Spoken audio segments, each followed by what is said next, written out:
20-30 ఏళ్ల వయసు వారిలో జుట్టు రాలడానికి కారణాలు.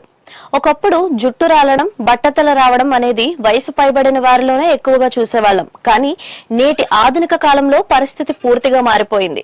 వయసుతో సంబంధం లేకుండా 20-30 ఏళ్ల వయసు యువతలోనే ఈ సమస్య తీవ్రంగా కనిపిస్తోంది. దట్టమైన జుట్టుతో కలకల్లాడాల్సిన వయసులోనే చాలా మంది జుట్టు పలుచబడి ఆత్మవిశ్వాసాన్ని కోల్పోతున్నారు. పొడవాటి ఒత్తైన జుట్టు కేవలం అందానికి మాత్రమే కాదు, శారీరక ఆరోగ్యానికి కూడా ఒక సూచికగా నిలుస్తోంది. నేటి యువతలో జుట్టు రాలడం అనేది ప్రధాన సమస్య.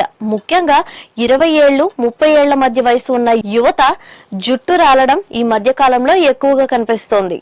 దీనికి కొన్ని జీవనశైలి, ఆరోగ్యపరమైన అంశాలు కారణం కావచ్చు. అందులోనూ మానసిక ఒత్తిడి అనేది ప్రధాన సమస్యగా మారింది. ఉద్యోగ ఒత్తిడి, ఆర్థిక ఇబ్బందులు, సంబంధాల్లో సమస్యలు, వ్యక్తిగత వృత్తిపరమైన జీవితాల మధ్య సమతుల్యత లేకపోవడం వల్ల సాధారణ జుట్టు పెరుగుదల చక్రం దెబ్బతిని జుట్టు విపరీతంగా రాలడానికి దారితీస్తుంది. జుట్టు రాలడానికి అనేక కారణాలు ఉండొచ్చు. వాటిలో ప్రధానంగా పోషకాహార లోపం, నిద్రలేమి, వంశపారంపర్యం, హార్మోన్ల అసమతుల్యత, కొన్ని రకాల ఆరోగ్య సమస్యలు ఉండొచ్చు. అలాగే కాలుష్యం, కఠిన జలాలు, జుట్టుకు హీట్ స్టైలింగ్స్ చేయడం, కెమికల్ హెయిర్ ట్రీట్మెంట్లు, కెమికల్స్ హెయిర్ ప్రొడక్ట్స్ ను తరచుగా ఉపయోగించడం వంటి పర్యావరణ కారకాలు కూడా జుట్టును బలహీనపరిచి మాడును దెబ్బతీస్తాయని పేర్కొన్నారు. పోషకాహార లోపం కూడా సమస్య.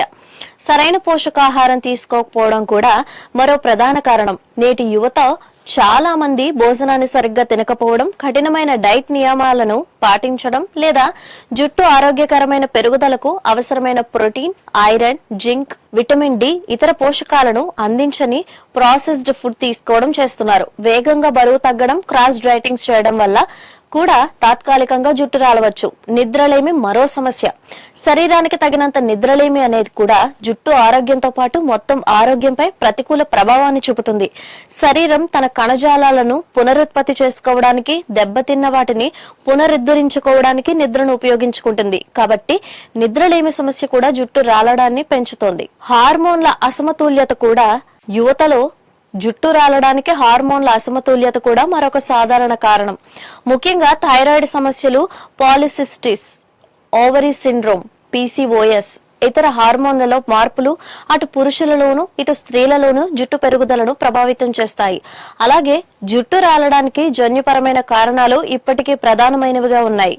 కుటుంబంలో ఎవరికైనా మగవారిలో లేదా ఆడవారిలో వచ్చే ప్యాటర్న్ హెయిర్ లాస్ అంటే బట్టతల లేదా జుట్టు పలచబడడం అనే చరిత్ర ఉంటే వారి తర్వాతి తరానికి చిన్న వయసులోనే ఈ లక్షణాలు ప్రారంభం కావచ్చు. కొన్ని సందర్భాల్లో జుట్టు పలచబడడం అనేది స్పష్టంగా కనిపించే వరకు శరీరంలో అంతర్గతంగా ఉన్న ఆరోగ్య సమస్యలు ఎవరికీ తెలియవు.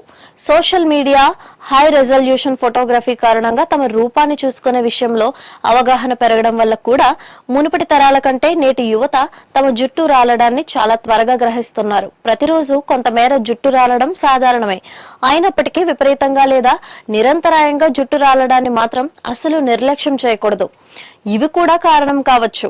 కాలుష్యం, కఠిన జలాలు, జుట్టుకు హీట్ స్టైలింగ్స్ చేయడం, కెమికల్ హెయిర్ ట్రీట్మెంట్లు, కెమికల్స్ హెయిర్ ప్రొడక్ట్స్ ను తరచుగా ఉపయోగించడం వంటి పర్యావరణ కారకాలు కూడా జుట్టును బలహీనపరిచి మాడును దెబ్బతీస్తాయి. కొన్ని రకాల అనారోగ్య సమస్యలు, ఇన్ఫెక్షన్లు, మందుల వాడకం కూడా జుట్టు రాలడానికి దోహదం చేస్తాయి. కాబట్టి వారసత్వంగా వస్తున్న అంశాలను పక్కన పెట్టి మిగిలిన విషయాలను సరిచేసుకుని క్రమమైన జీవనశైలిని అలవరుచుకుంటే ఈ సమస్యను వీలైనంత వరకు నివారించవచ్చు.